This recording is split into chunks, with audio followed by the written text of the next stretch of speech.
You're watching Outnumbered. I'm Harris Faulkner, here today, anchor of Kennedy on Fox Business Kennedy. Attorney and Fox News contributor Emily Compagno, syndicated radio host and Fox News contributor as well, Leslie Marshall. And joining us today, former House Oversight Committee Chairman, Fox News contributor Jason Chaffetz. Hey everybody, happy Monday. Good to see you. Happy Monday, Harris. Thanks for having me.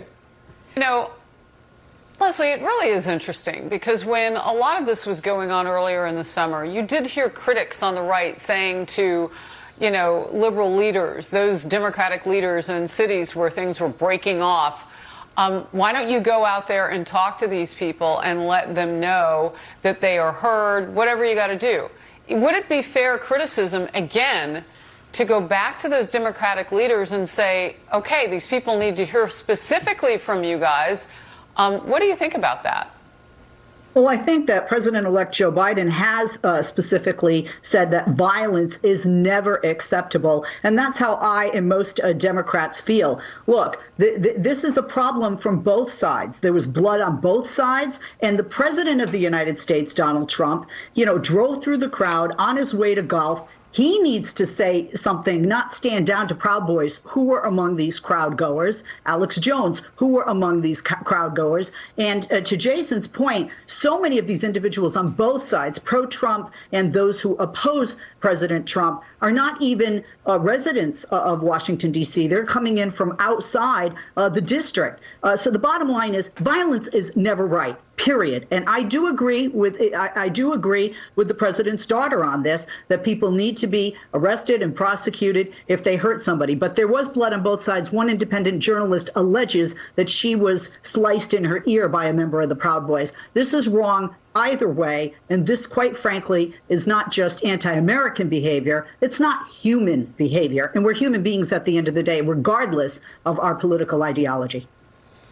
I want to double down with you just a little bit, Leslie, because when I hear you say things like there was blood on both sides, there are good people actually on both sides, I remember Democrats really going after the president. And different situation, although crowds of people with people on both sides.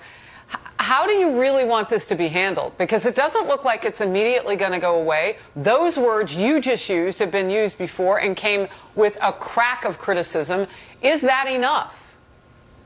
Oh, absolutely not. I mean, Harris, there's a number of things here. And one thing is personal responsibility, personal choice, and personal behavior, which the people out there, adults on both sides, need to do. But one adult in the White House needs to concede, needs to tell the people that there is no fraud in these elections, and then perhaps some of these protests will stop. On the left, they need to just stop.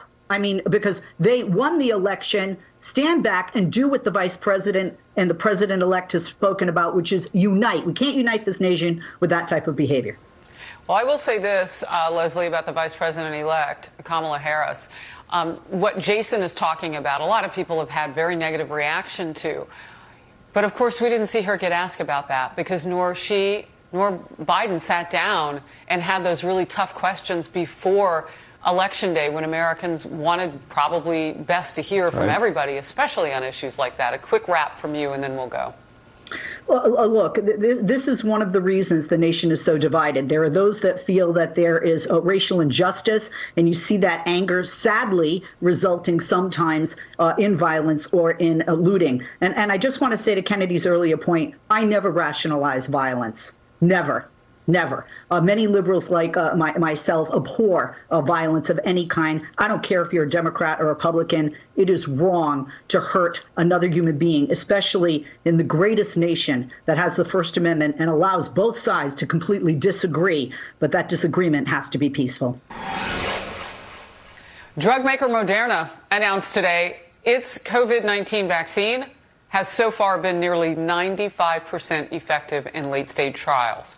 This comes a week after similar news from pharmaceutical giant Pfizer.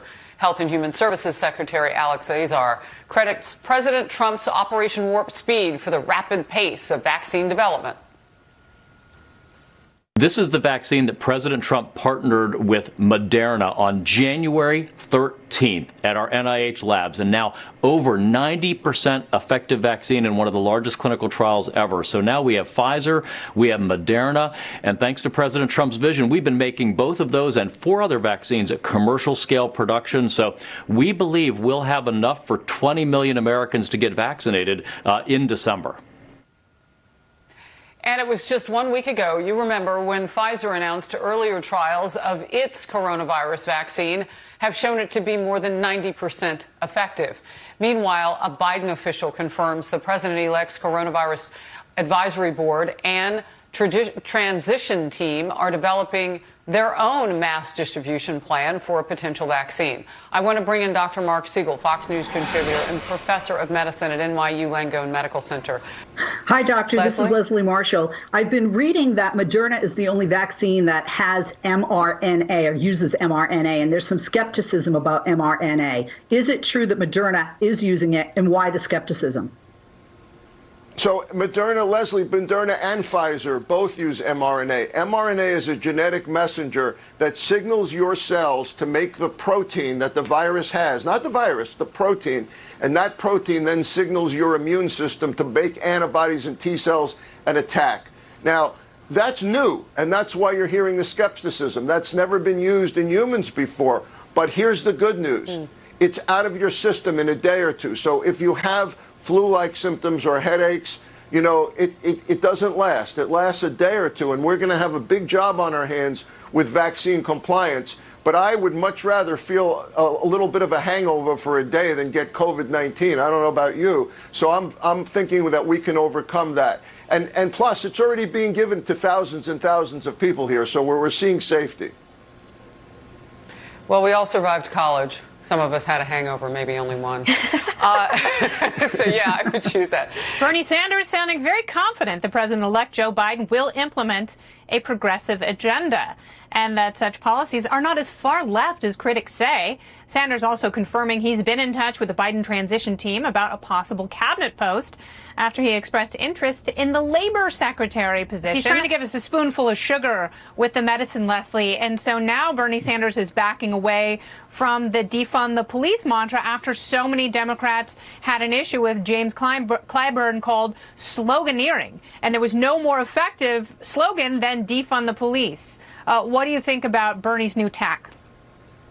Well, first of all, he certainly has not said it's free, and he got called out on that, and he continues to get called out on that. That's one area that you are accurate about, Kennedy. And Jason, and Kennedy and Jason are both accurate about words. So let me tell you why. Let's look at the polls. I know we don't like them, but just a few.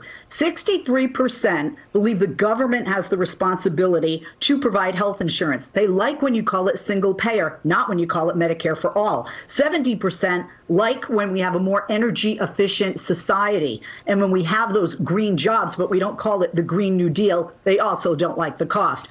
But let's look at votes, not polls. In Florida, $15 an hour minimum wage the voters wanted in a state that is red and voted for Donald Trump. So Bernie Sanders isn't wrong when he says that the country is on board with these policies, especially when you just look at Florida as an example of that. And that's going to cost people to increase minimum wage to $15 an hour. So it's not as radical. It's not just on the left, not just polls, but votes also show left and right. People like a lot of what Bernie has proposed and which has become more mainstream in not only the Democratic Party, but in voters' minds.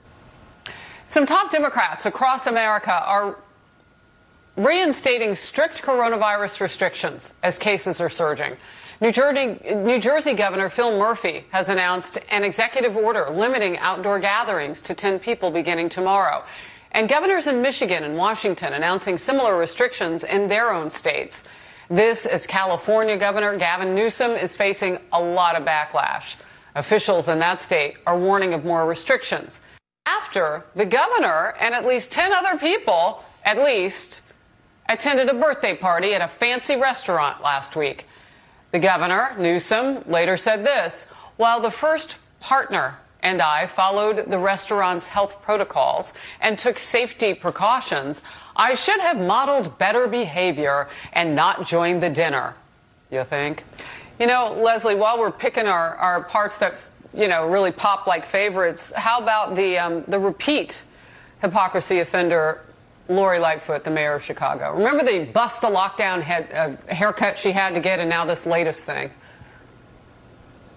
Look, I've said it before and I'll say it again. I don't care if you're a Democrat or Republican. A true leader leads by example. What the governor of my state did was wrong. French Laundry, which before COVID took a 6-month time period to get a reservation. Believe me, I've tried. He knows the deal. He knows the California Health Department guidelines and his guidelines, which are less than 3 families are to gather together. You're not supposed to be with people from other families. Yes, they were outside, and I doubt that they were social distancing. It is wrong. It is hypocritical. It's also hypocritical on the White House lawn to have people embracing and not wearing masks. We've seen dozens of people get the virus as a result. The bottom line is COVID will not be in our rearview mirror until our leaders practice what they preach and the people follow what the leaders are preaching as well. And I don't care if you're in a red state or a blue state. We're the United States, and our numbers are surging. Wow. Well, preach in fact, because they do a lot of that. And sometimes you got to preach in front of the mirror, apparently. Well, Bernie Sanders distancing himself and his progressive allies from the idea of defunding police departments, saying nobody he knows who's running for office talks about that. Well, that drew immediate backlash, with many on Twitter reminding him of June comments by progressive Congresswoman Alexandria Ocasio-Cortez that, quote, defunding the police means defunding police. Meanwhile, Detroit's police chief slamming Minneapolis for wanting to defund its police after the killing of George Floyd. The city is seeing a spike in violent crime after more than 100 officers left the force following city council budget cuts. Watch. I think Minneapolis had a distinction of not just defunding. They wanted to dismantle their police department. Factually, they did it. And when you think about the number of officers who are out right now, who are leaving that organization, and the main reason is because they don't feel supported. So, Leslie, let me ask you about that, because the Minneapolis City Council did, in fact, vote to take an enormous amount of money away from the police department. And because of that, many officers there felt it was a handwritten invitation to leave the force. So how do you keep your city safe and not return it to the murderopolis days of the 1990s with the murder rate ticking up 50%? Well, I'm glad you brought up the 1990s, because if we look at the numbers now compared to that, this would look like a low crime spree. Look, in addition to the reaction to the murder of George Floyd, in addition to actions that came over the wording, and wording is important and it was wrong, defund the police. When I heard that, I said, we're going to lose the election, quite frankly, when they mean reform the police or direct funds to other areas, especially with regard to mental illness. There are some other things in play. Minneapolis and every other city across the country has a spike in crime in the summer. They have an increase in crime. And also there's a direct correlation between unemployment and crime. FBI just put out their statistics, and actually the Midwest looks pretty good compared to other cities in the rest of the cities in the United States, like along the coast. So the reality, the messaging was bad, but I do think that Minneapolis and other cities can rebound from this, and certainly it's part of the reason Democrats lost seats in the House.